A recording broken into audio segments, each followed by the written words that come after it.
Hello guys, welcome to the students academy. सबसे पहले तो अगर आप लोगों ने हमारा चैनल सब्सक्राइब नहीं किया तो उसे सब्सक्राइब करना ना भूलिए, और अगर हमारी वीडियोस पसंद आए तो उसे लाइक और शेयर ज़रूर कीजिए। आज हम लोग CSS में पढ़ेंगे फ्लोट प्रॉपर्टीज़। ठीक है, कि सबसे पहले तो हम लोग ये देखते हैं कि फ्लोट प्रॉपर्टीज़ होती क्या है और हम लोग उसको किस तरह से यूज़ करते हैं। So float properties are used for positioning and formatting content। ठीक है, कि फॉर एग्जांपल आप लोगों के वेब पेज पे जितनी भी चीज़ें हैं वो किस कंटेंट में और किस फॉर्मेट में आप लोगों को नज़र आए। ठीक है, उनकी पोजीशनिंग क्या हो, ठीक है, उन कंटेंट की पोजीशनिंग क्या हो और फॉर्मेटिंग क्या हो। ठीक है, ये हम लोग फ्लोट प्रॉपर्टीज़ के ज़रिए करते हैं। फॉर एग्जांपल आप लोगों के वेब पेज में एक इमेज है और आप लोग चाहते हैं कि उसके साथ जो टेक्स्ट हो वो आप लोगों के पास राइट पे डिस्प्ले हो और इमेज आप लोगों को लेफ्ट साइड पे डिस्प्ले हो। ठीक है, साथ साथ ठीक है डिस्प्ले हो एक ही जगह पे। तो उसके लिए हम लोग यूज़ करते हैं फ्लोट की प्रॉपर्टीज। तो चले हम लोग चलते हैं, सबसे पहले अपने वेब पेज में एक इमेज डाल देते हैं और हमें पता है कि इमेज डालने के लिए हम लोग img का टैग यूज़ करते हैं। ठीक है, और साथ हम लोग सोर्स बता देते हैं। ठीक है, कि इमेज का नेम क्या है हमारे पास, तो वो है हमारे पास css.jpg। मैंने एक इमेज डाल दी अपने वेब पेज पे और इसे हम लोग सेव करके और रन करके चेक करते हैं कि इमेज डिस्प्ले हो रही है या नहीं। तो यस, इमेज डिस्प्ले हो रही है, लेकिन ये बहुत बड़ी है। ठीक है, तो हम लोग इसकी विड्थ और हाइट को सेट कर देते हैं।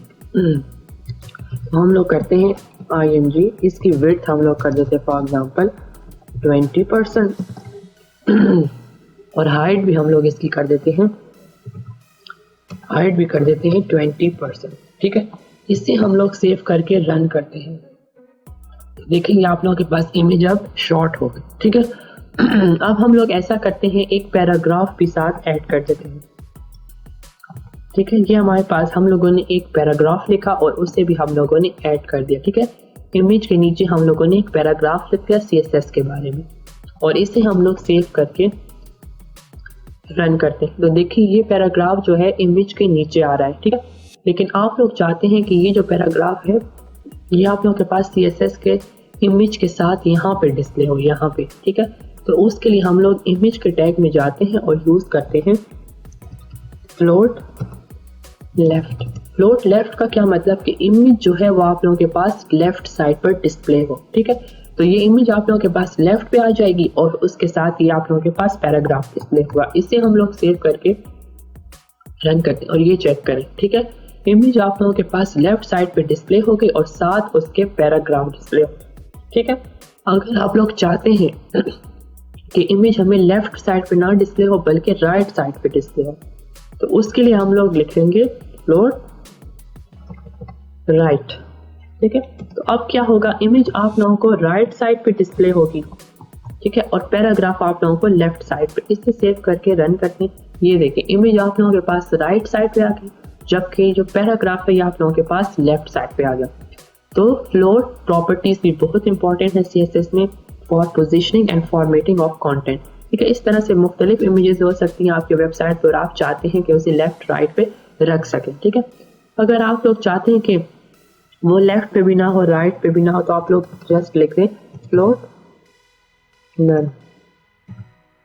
ठीक है, और इसे सेव करके रन कर दें।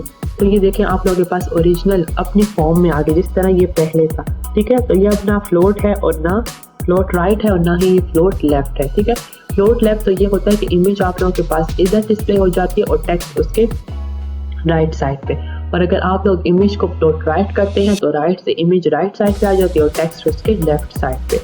तो आज हम लोगों ने फ्लोट प्रॉपर्टीज के बारे में पढ़ा कि फ्लोट प्रॉपर्टीज को हम लोग CSS में किस तरह से यूज करते हैं। तो जस्ट आप लोगों ने लिखना होता है फ्लोट और उसके आगे आप लोग स्पेसिफाई कर देते हैं कि राइट या लेफ्ट। ठीक है, और उससे आप लोगों के पास वो जो कंटेंट है वो उसी फॉर्मेट में डिस्प्ले हो जाता है।